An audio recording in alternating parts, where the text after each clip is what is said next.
Eterno Deus e Pai, com nossas vozes finitas, cantamos nessa noite que somente o Senhor é digno. Um dia, lá na eternidade, queremos nos unir aos anjos celestiais e diante de Tua santa face, queremos continuar louvando e dizendo que Tu és digno por toda a eternidade. Pai, enquanto estamos aqui na terra, a cada dia temos a oportunidade de nos prepararmos para o céu. Esse domingo foi também um dia de preparo, porque a cada manhã as Tuas misericórdias se renovam. E ao iniciarmos o segundo dia da semana, queremos fazê-lo aqui em Tua casa, buscando a Tua presença, estudando a Tua palavra e entendendo os planos que o Senhor tem para cada um de nós. Abençoa cada pessoa que até aqui veio. Que o Teu bom e Santo Espírito esteja em nosso meio, trabalhando em nosso coração para aceitarmos a Tua vontade. Oramos em nome de Cristo. Amém. Podemos assentar. Obrigado, equipe de louvor. Boa noite, amigos. Que alegria poder ter vocês nessa noite. E eu descobri quem de fato aqui não é de açúcar, porque os cristãos de açúcar ficaram em casa porque a chuva derrete. Mas os que não são de açúcar não têm medo de chuva, né? E vieram. Que bom que você veio. A respeito da chuva, mas aqui vocês estão bem acostumados também com a chuva, né? Com o frio. E que bom estarmos juntos nessa primeira noite dessa semana. Vamos estar juntos até o próximo sábado. Todas as noites, sempre às 8 da noite, nós vamos estar aqui para juntos estudarmos a Bíblia, até o próximo sábado. E aí sábado de manhã a gente conclui a nossa semana, a verdade revelada.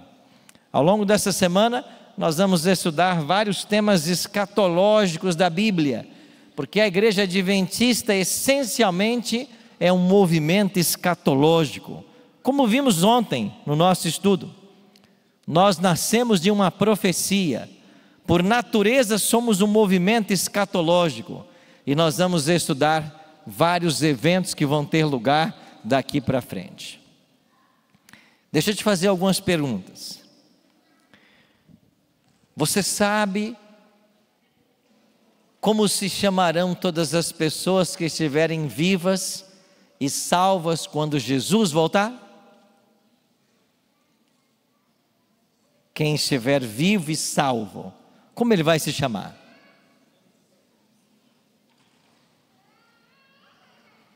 O Apocalipse dá um nome: 144 mil.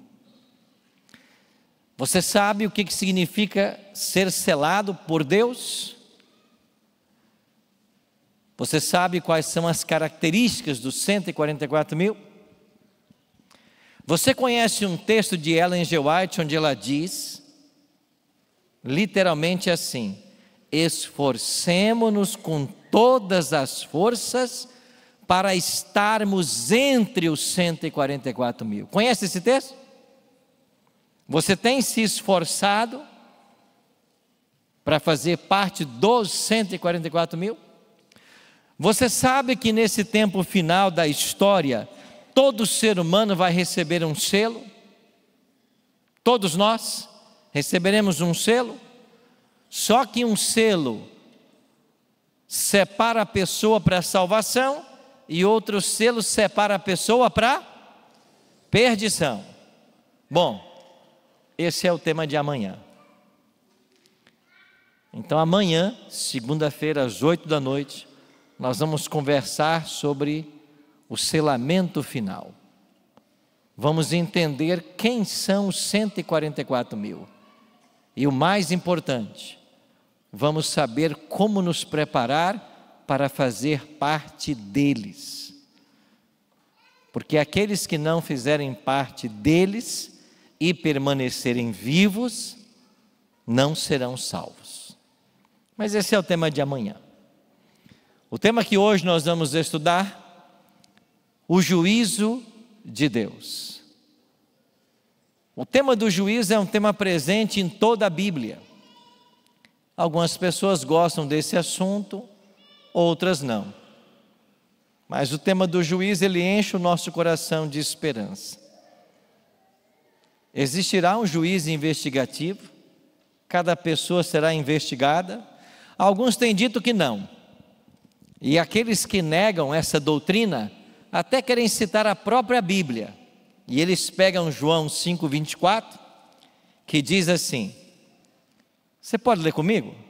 Que diz lá, em verdade,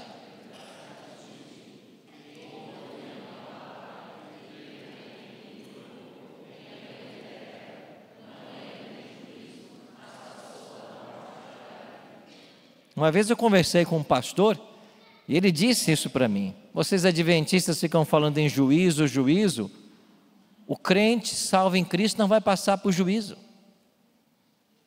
Por isso nós não nos importamos com essa doutrina, porque foi o próprio Cristo quem declarou de que aquele que crê nele tem a vida eterna e não entra em juízo. Então para com essa história de juízo, isso não existe. Juízo é para quem se perde, salvo não precisa de juízo. Eu disse, o amigo está enganado. E eu vou explicar por que você está enganado. Porque quando Cristo disse, e João escreveu na língua grega, João disse assim, aquele que nele crê, tem a vida eterna e não entra em crises. A palavra que Jesus usa, e João escreve essa palavra, é a palavra crises. E o que significa a palavra crises? Nesse texto traduzida como juízo, ela pode significar julgamento, mas também pode significar condenação. Então, nesse contexto, a melhor tradução desse verso é a tradução que aparece na Almeida Revista e Corrigida e na Nova Versão Internacional. O que essas duas versões dizem? Aquele que crê em Jesus tem a vida eterna e não será o quê? Condenado. Não entra em crises, ele não entra em condenação, mas em juízo ele entra. Ele passa pelo juízo. Ele não será condenado, mas julgado ele será. Agora, pastor, por que você prefere esta tradução do que a outra? É porque existe na interpretação bíblica o que nós chamamos de analogia da fé. E o que é o princípio bíblico ou de interpretação bíblica da analogia da fé? É quando nós pegamos um texto difícil ou que tem mais de um sentido e comparamos esse texto com todo o que a Bíblia ensina. Então, quando você vai para toda a Bíblia diz que haverá um juízo. Toda pessoa será julgada. Então, se o texto parece dizer que não haverá um juízo, não é isso que ele está dizendo. E a palavra crises pode significar juízo, sim, mas ela também pode significar condenação. Então, nesse caso, para que o verso faça sentido ou tenha harmonia com toda a Bíblia, a melhor tradução é condenação. Os salvos passarão por juízo, mas eles não entrarão em condenação. É isso que Jesus disse em João 5:24. E por que nós temos que chegar a essa conclusão? Por uma questão lógica. Porque a Bíblia fala de um tribunal no céu. Porque a Bíblia fala que todo ser humano será julgado. Quer ver um exemplo? Olha o que disse o homem mais inteligente do mundo. De tudo o que se tem ouvido, a suma é: teme a Deus, esguarda os seus mandamentos, porque isto é dever de todo homem, porque Deus há de trazer a juízo o quê? Todas as obras, até as que estão escondidas, quer sejam boas, quer sejam mas Deus vai trazer a juízo todas as obras. Salomão ensinou isso. Bom, e o que Jesus ensinou? Jesus disse assim: digo-vos que de toda palavra frívola que proferirem os homens, dela darão conta no dia do juízo, porque pelas tuas palavras serás justificado, e pelas tuas palavras serás condenado. Então delas darão conta no dia do juízo. Então Cristo ensinou que nós vamos passar por um juízo. Isso quer dizer que em João 5,24, ele não está dizendo que os salvos não passarão em juízo. Ele está dizendo que eles não serão condenados. O apóstolo Paulo aprendeu a lição com Cristo. E olha o que Paulo escreveu: porque importa, você tem que ler comigo esse texto, leia comigo o texto, porque importa,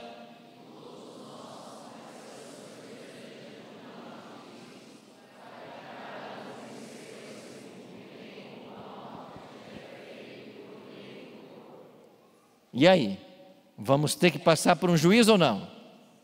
Sim, inclusive Paulo se inclui. Paulo diz assim: todos nós, inclusive ele, vamos passar um dia por juízo. Então esse tema tem que ser estudado. E por que o tema do juízo ele é tão importante? E por que tantas pessoas têm medo? Talvez por uma compreensão incorreta do assunto. Talvez por falta de informação bíblica nós tenhamos medo. Mas o tema não é para trazer medo. Eu vou explicar a você por que não é. Mas todos nós passaremos por um juízo.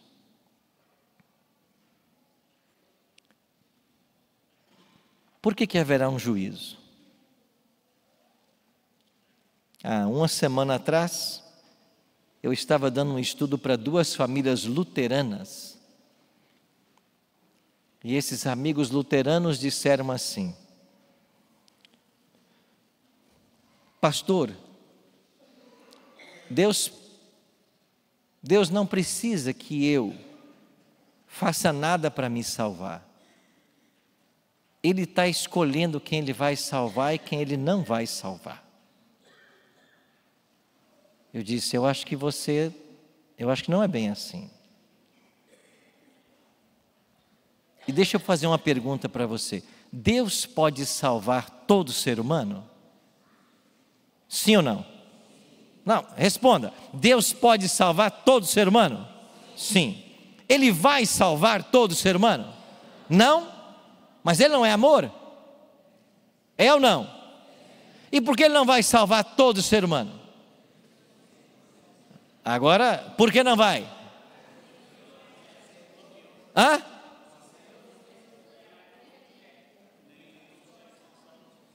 Porque nem todos querem.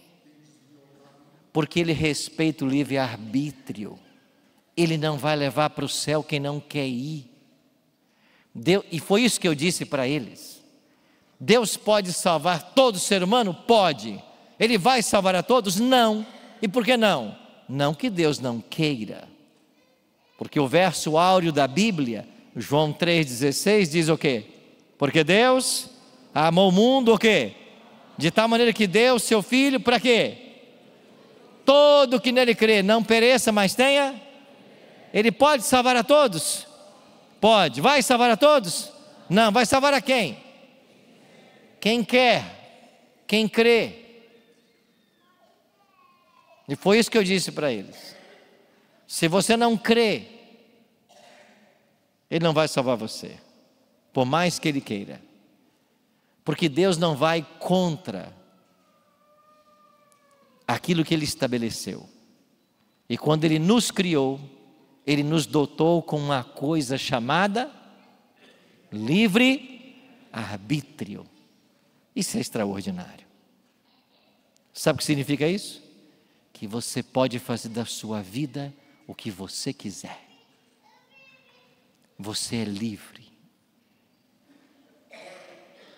Você pode. É por isso que tem gente que se declara ateia. Eu não acredito em Deus. Por isso que teve um cidadão nos Estados Unidos que processou Deus. Estão lembrados disso? Levou Deus ao tribunal, processou Deus. Você pode. É por isso que tem gente que não acredita que Ele existe, ou se Ele existe, Ele é muito mau. Ou tem gente que acredita que Ele existe, mas Ele está lá no universo, incomunicável, não se relaciona com as criaturas. Você pode crer em tudo isso. Sabe por quê? Porque você é livre. Você pode escolher sair da igreja do IACS nessa noite e fazer o que você quiser da sua vida. Você pode, porque você tem livre-arbítrio. Deus não força você a nada. Nada. Você usa a sua vontade como você quiser. Então, por que haverá um juízo, pastor? Deus precisa disso? Não. Deus sabe quem Ele pode levar para o céu e quem Ele não pode? Sabe. Mas por que Ele colocou na Bíblia um juízo? Para que o universo saiba que Ele é justo e misericordioso. Para que o universo saiba que Ele vai levar para o céu quem quer ir e não vai levar quem não quer. E aí você temos que escolher. Nesse juízo que a Bíblia ensina, quem é o juiz?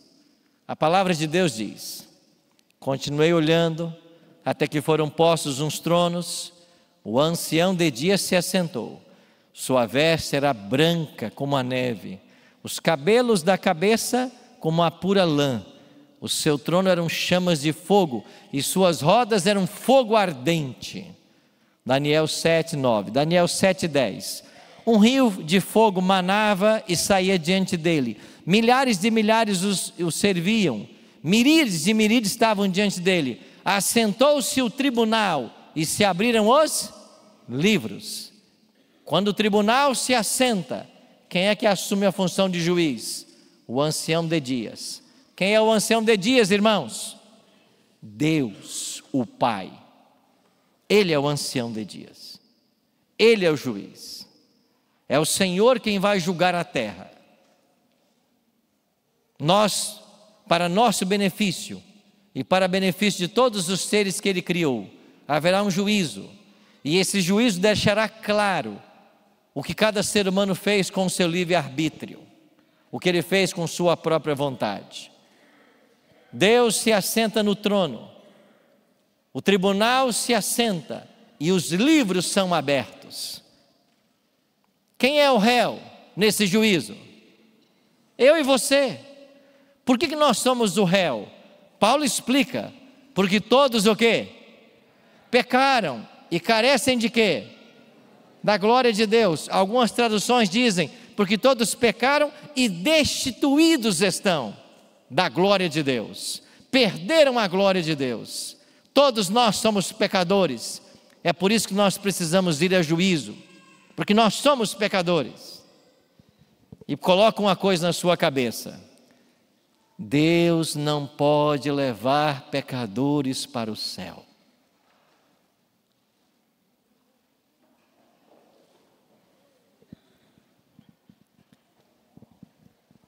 Todos nós somos pecadores, diz Paulo, mas põe uma coisa na sua cabeça: Deus não pode levar pecadores para o céu.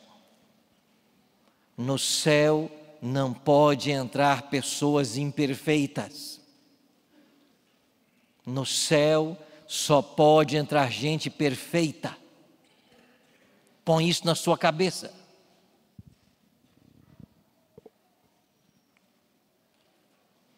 Paulo continua: portanto, assim como por um só homem, quem é esse homem?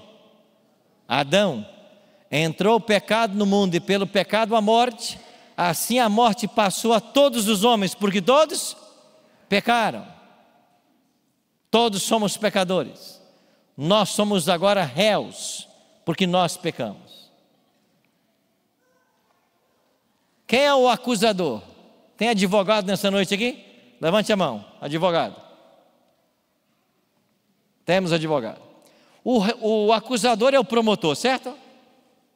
Quem é o promotor? Quem é o acusador? É o diabo. Quem disse isso? É Apocalipse.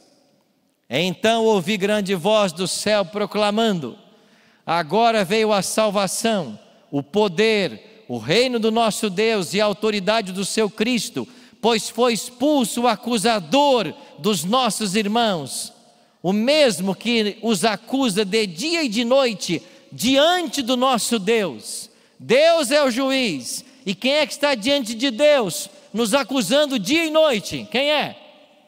Satanás. Ele é o quê? Ele é o promotor, ele é o acusador, ele acusa você diante do trono de Deus.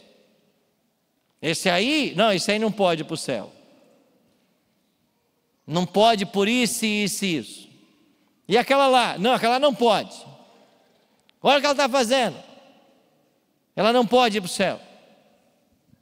Ele é o acusador. Alguém disse certa vez, e eu concordo, o problema do diabo é que ele não tira férias. Ele não tira férias. Acusa de dia e de noite. Esse aí você não pode levar. Qual será a norma do juízo? No Brasil, nós temos o código, né? O Código Penal, o Código Civil, códigos de leis que estabelecem normas. E no juízo divino, Tiago diz: falai de tal maneira e de tal maneira procedei, como aqueles que hão de ser o quê, irmãos? Julgados. Por que lei? Lei da liberdade. Qual é a lei da liberdade? Qual é a lei da liberdade, irmãos? Os 10 mandamentos. Como que nós sabemos disso? Basta você voltar 2 versos. Porque em Tiago 2,10 ele diz assim: qualquer que guarda toda a lei, mas tropeça em um só ponto, se torna culpado de todos. E no verso 11 ele cita 2 mandamentos dos 10. Então Paulo está falando da lei de Deus. É por essa lei que nós vamos ser julgados. Agora você entende porque lá em Daniel 7,25 e Daniel 8,12 nós temos profecias a respeito de um ataque à lei de Deus. Daniel 7,25 diz que o anticristo cuidaria em mudar os tempos e a lei. Daniel 8,12 diz que ele lançaria por terra a verdade e o erro iria prosperar. Por que que o diabo está atacando a lei de Deus, irmãos? Porque ela será a norma do juízo. Conversando com essa família, foi sexta-feira passada, sexta retrasada, com essas 2 famílias de amigos luteranos, entramos no tema do sábado. Não precisamos guardar sábado, Cristo guardou, e quando Ele veio, agora vivemos debaixo da nova aliança. E eu perguntei assim para eles: deixa eu te fazer uma pergunta.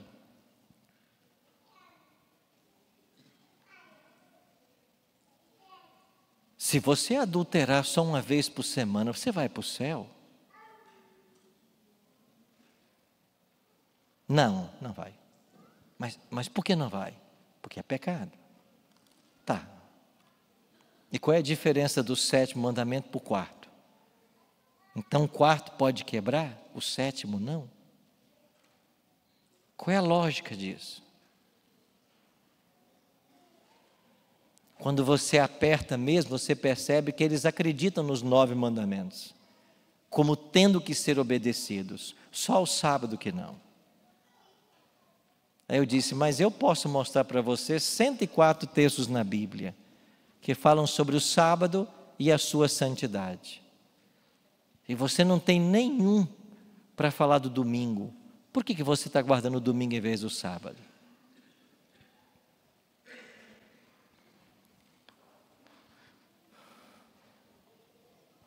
O diabo está atacando a lei de Deus. E por que ele faz isso? Porque é a norma do juízo. E se ele tira a norma, as pessoas vão viver ignorando a lei. E quando o juízo se assentar, o que acontecerá com essas pessoas? Elas serão condenadas, porque acreditaram que a lei de Deus podia ser desobedecida, pelo menos o quarto mandamento.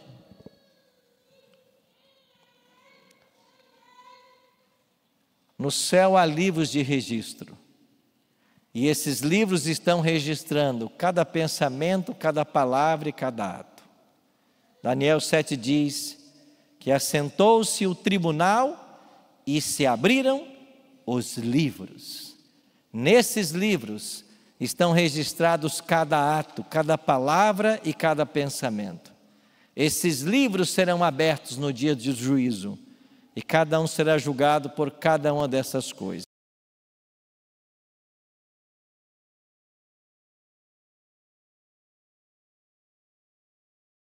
Ele diz sobre esse advogado, 1 João 2,1: Filhinhos meus, estas coisas vos escrevo para que não pequeis. Todavia, se alguém pecar, nós temos o quê? Um advogado. Aonde ele está? Junto ao Pai. Quem é ele? Jesus Cristo. E quem é esse Jesus Cristo?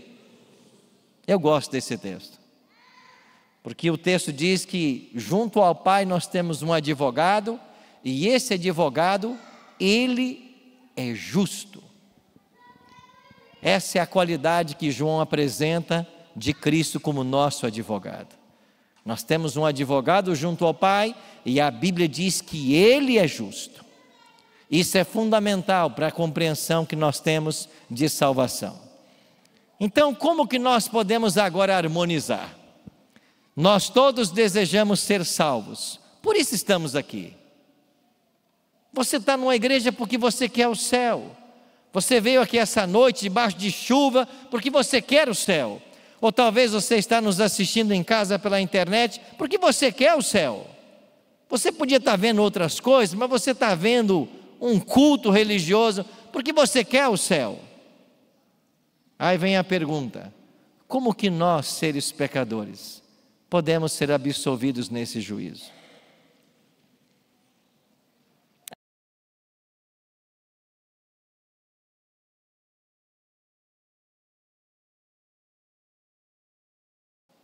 Veja que Paulo está ensinando, mas agora, sem lei, se manifestou o que, amigos? A justiça de Deus, testemunhada pela lei e pelos profetas. Interessante que João disse que o nosso advogado é justo, e Paulo complementa dizendo que agora, sem lei, se manifestou a justiça de Deus. Como a justiça de Deus foi manifesta? Em Cristo, Ele é justo.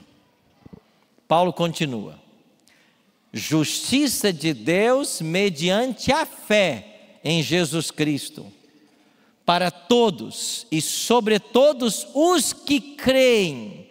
Olha mais uma vez o livre-arbítrio. Para os que creem, porque não há distinção, pois todos pecaram e carecem da glória de Deus. Então Paulo está dizendo, agora se manifestou a justiça de Deus sem lei. O que Paulo está querendo dizer? Aquele que peca, debaixo da lei está, mas há um que nunca pecou, por isso ele não pode ser acusado pela lei. Ele é justo. E quando nós cremos nele, como Paulo acabou de dizer,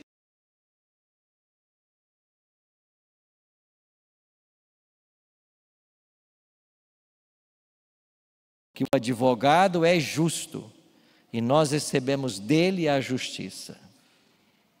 É por isso que a Bíblia ensina a doutrina da justificação pela fé. Eu encontrei num texto Em Caminho a Cristo, na página 62, quem sabe um dos textos mais maravilhosos escritos por Ellen G. White sobre o tema. E eu queria ler com você esse texto. Olha que riqueza esse texto. Ellen G. White diz assim: era possível a Adão, antes da queda, formar um caráter justo pela obediência à lei de Deus. Preste atenção. Era possível a Adão, antes da queda, formar um caráter justo. De que maneira? Pela obediência à lei de Deus. Ela continua.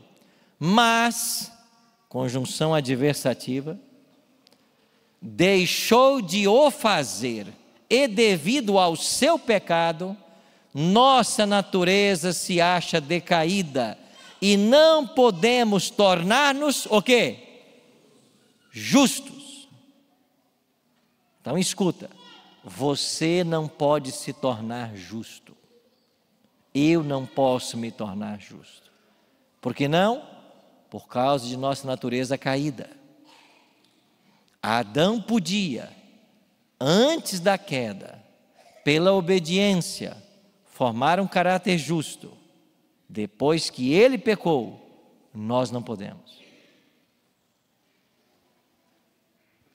Visto como somos pecaminosos, profanos, não podemos obedecer perfeitamente a uma lei santa. Isso é uma pergunta ou é uma afirmação? É uma afirmação.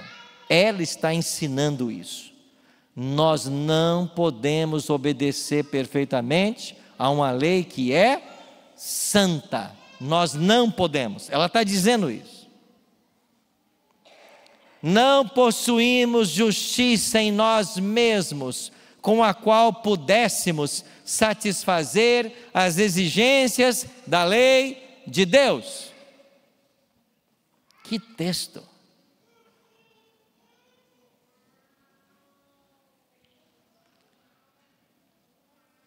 Alguns se levantam dentro da igreja, querendo dizer que são perfeitos. Um movimento sorrateiro, inspirado no próprio Lúcifer, que prega o perfeccionismo. Alguns até afirmam, eu já estou há 20 dias sem pecar. Já estou há 21 dias sem pecar. O que Ellen G. White está dizendo? Que você não pode obedecer perfeitamente à lei. Mas ela continua. Maravilha das maravilhas. O que ela diz? Mas Cristo fez o quê? Nos proveu o quê, irmãos? Ele proveu um escape. Espera aí. Eu não posso. Mas Cristo proveu um escape. O que fez Jesus? O que ele proveu? Viveu na terra em meio de provas e tentações, como as que nos sobrevêm a nós. Viveu uma vida, o quê? Sem pecado. Morreu por nós e agora se oferece para nos tirar os pecados e nos dar a sua justiça. Viveu uma vida sem pecado para nos dar a sua vida de crédito sem pecado. Agora vem a condição. Se vos entregardes a Ele e o aceitardes como vosso Salvador, sereis então, por pecaminosa que tenha sido a vossa vida, considerados o quê? Justos, por quê? Por sua causa. Não é por nossa causa. Não é porque nós obedecemos perfeitamente. Nós não podemos. Mas nós somos considerados justos por sua causa, pela causa dele. O caráter de Cristo substituirá o vosso caráter e sereis aceitos diante de Deus exatamente como se não houvesseis o quê? Pecado. Então só há um caminho para nós pecadores entrarmos nos céus. O céu não pode receber ninguém que não seja perfeito, que não seja justo. Mas nós não conseguimos por nós mesmos. Então o único caminho que nos resta é esse meio de escape que Cristo providenciou. E qual foi o meio de escape que ele providenciou? Ele viveu uma vida justa. Ele nunca pecou. E quando ele morre na cruz sem nunca ter pecado, ele conquistou o direito de salvar a todos os que desejam. E agora vem a condição: quando nós nos entregamos a ele e o aceitamos como nosso Salvador, não importa quão pecaminosa tenha sido a nossa vida, agora nós somos considerados justos e podemos entrar no céu.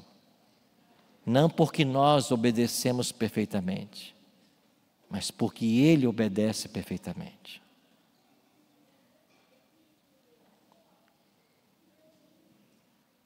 O Senhor pede apenas uma coisa em troca da justiça que ele nos oferece. E o que ele pede? Fé. Você acredita?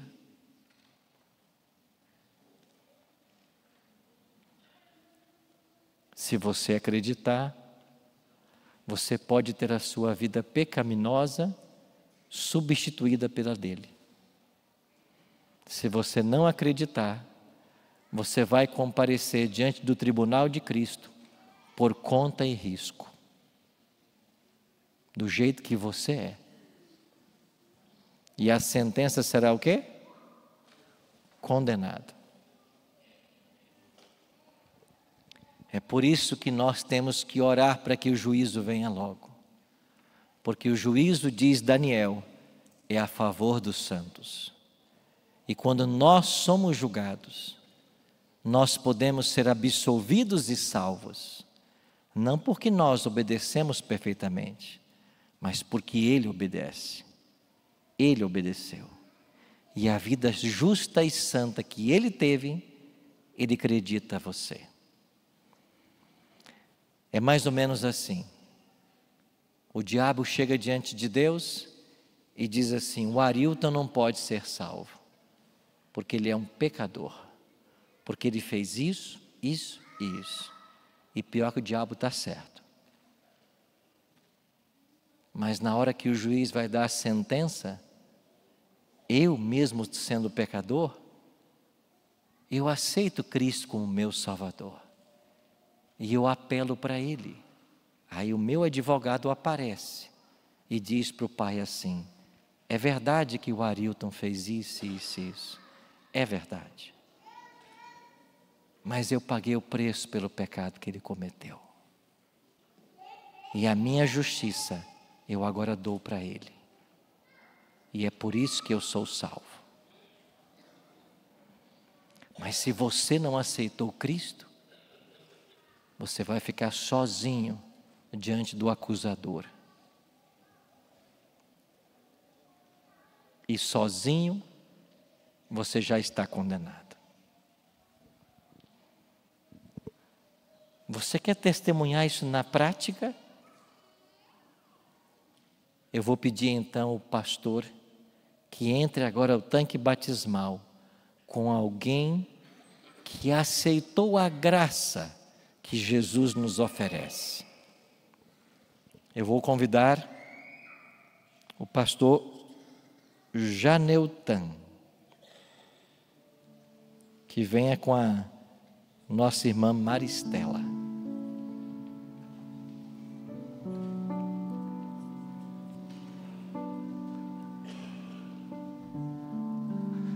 Sabe o que vocês vão testemunhar aqui? Alguém que disse sim para Jesus. A irmã Maristela disse sim para Jesus. Ela teve contato com os adventistas, com a irmã Terezinha e o Mário. Então aí a Terezinha e o Mário. Cadê a Terezinha e o Mário? São vocês. Ela foi trabalhar na casa da Terezinha e do Mário, teve contato com os adventistas. Depois os vizinhos, Glênio e Luciene. Aí está o Glênio e a Luciene. Eles então ofereceram estudos para Maristela e eles estudaram o livro de Daniel. O esposo também está aqui, Gilberto, né? Cadê o esposo? Gilberto é o senhor, está aqui. O senhor é Gilberto, é o esposo. Pode ficar pertinho ali, seja bem-vindo, irmão Gilberto. Fica pertinho da Maristela. Vou pedir vocês que fiquem um pouquinho para cá, para que a igreja possa ver o batismo. E o pastor Janeutan vai batizá-la nesse instante. Irmã Maristela, a senhora está consciente que a senhora é uma pecadora, né? Mas aceitou a graça de Cristo. Ao ser batizada nessa noite, os teus pecados todos serão perdoados, porque foi isso que Jesus prometeu. Agora, a sua justiça será tirada, e a justiça de Cristo substituirá ela. E você poderá ter esperança de salvação, não porque você obedeça perfeitamente, mas porque Ele obedece. E a justiça perfeita dele vai ser acreditada a você. É por isso que nessa noite, conforme o desejo do teu coração, para perdão dos teus pecados, nós pastores, te batizamos nessa noite em nome do Pai, do Filho e do Espírito Santo. Amém.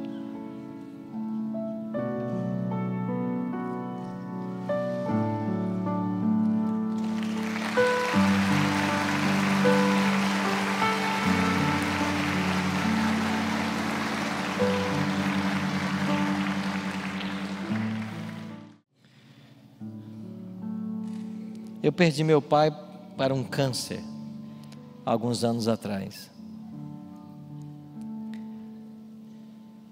Eu, quando tinha 5, 6 anos de idade, eu fui acordado várias madrugadas com um barulho de panelas lá em casa. Sabe o que era? Minha mãe preparando uma marmita para meu pai. E antes que o sol nascesse, meu pai pegava a sua marmita e saía para trabalhar. E ele só voltava à noite. Anos a fios. Foi essa a rotina de meu pai. Depois de 25 anos trabalhando numa mesma empresa, 25 anos, um dia a empresa mandou meu pai embora e todos os funcionários. E quando eles foram mandados embora, foi se averiguar na justiça, e a empresa não havia recolhido um único centavo de direito trabalhista. 25 anos trabalhando na mesma empresa, mas eles não recolheram um centavo dos valores devidos. E meu pai e todos os servidores da empresa entraram na justiça, e literalmente meu pai morreu brigando na justiça, sem ver um centavo de 25 anos de trabalho. Esse mundo não tem justiça. O Brasil vive hoje um momento tenso, porque tem pessoas inocentes, talvez alguns vândalos, condenados a mais de décadas de prisão. Esse mundo não tem justiça. Sabe por que um dia haverá um juízo? Porque esses patrões que lesionaram meu pai, um dia eles se verão diante do juiz de toda a terra, e eles terão que dar contas de cada centavo que eles roubaram de meu pai e dos seus colegas de trabalho. Eles vão dar conta de cada centavo, porque a justiça humana pode falhar, mas a divina não falha.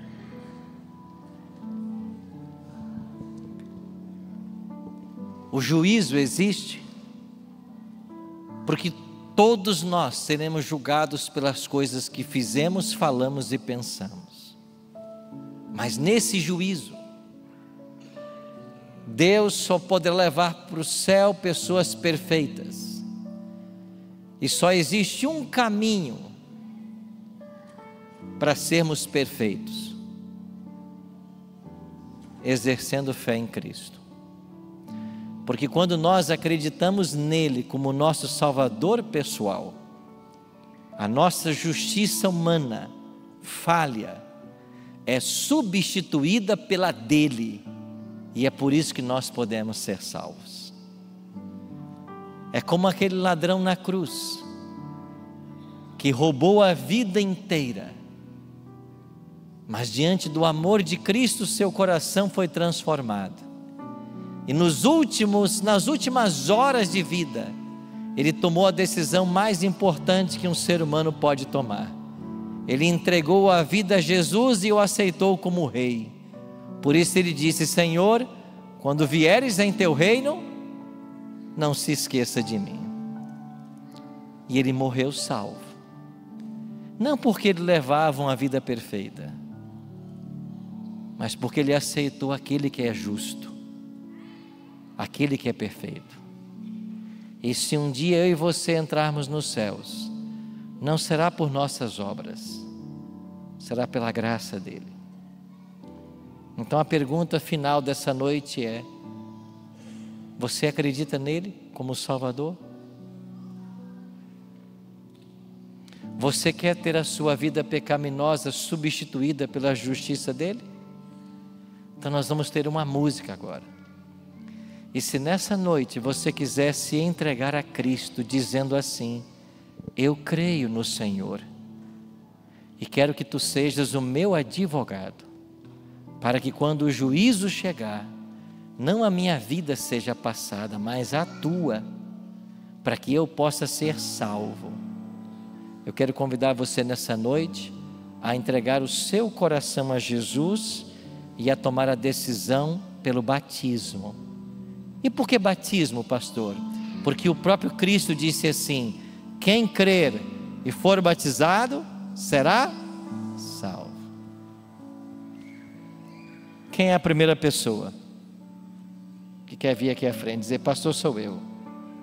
Eu quero entregar minha vida a Cristo e me preparar para ser batizado. Quem é a primeira pessoa? Pode se levantar e vir. Venha.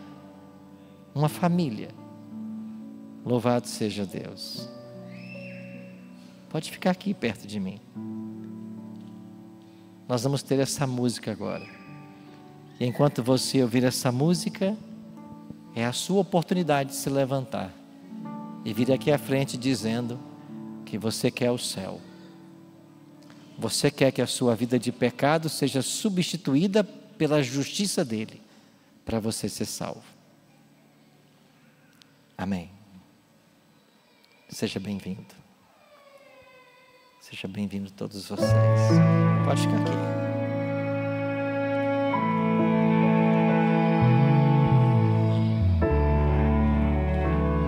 Seja bem-vindo.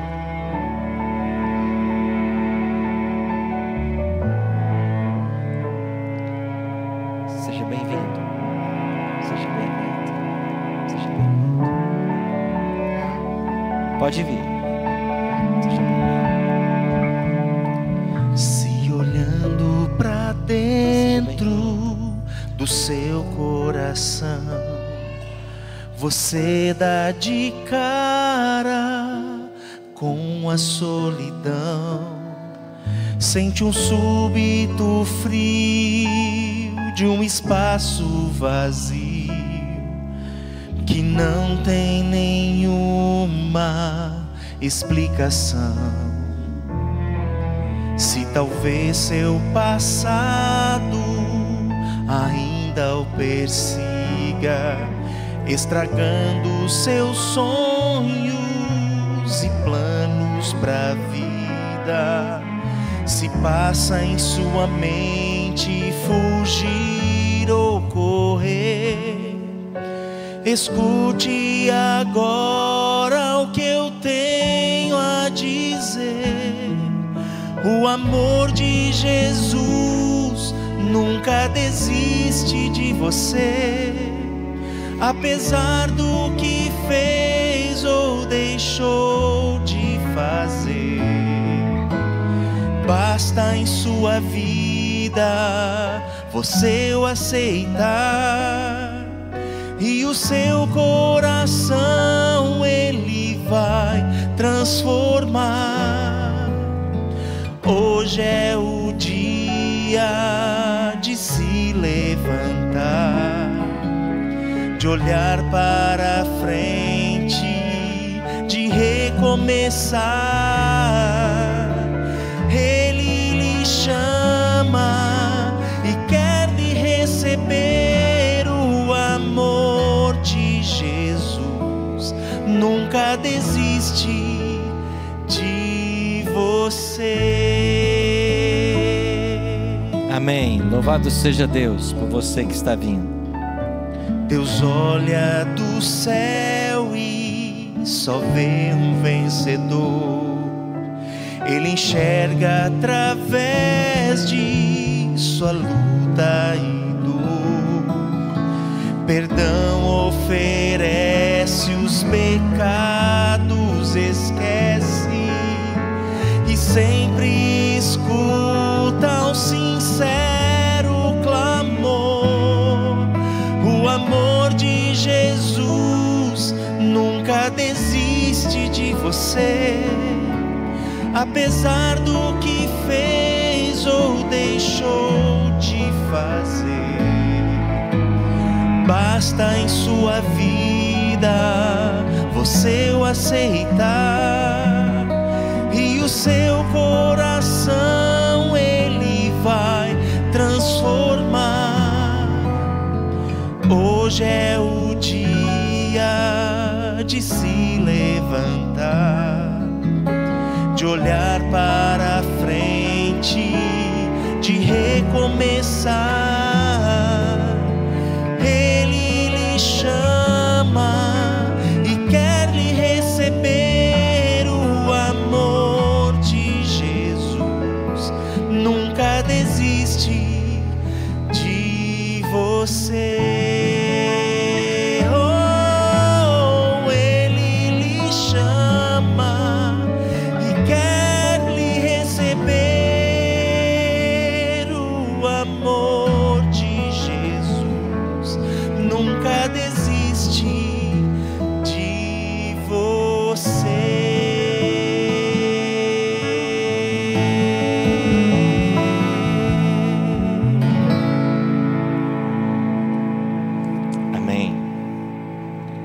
Vou pedir você uma gentileza, não saia sem deixar o seu nome e o seu telefone conosco, porque nós queremos o nome de vocês para orarmos por todos, e nós como igreja queremos auxiliar vocês nessa caminhada, até o dia do batismo de vocês, e depois juntos até o dia da volta dele.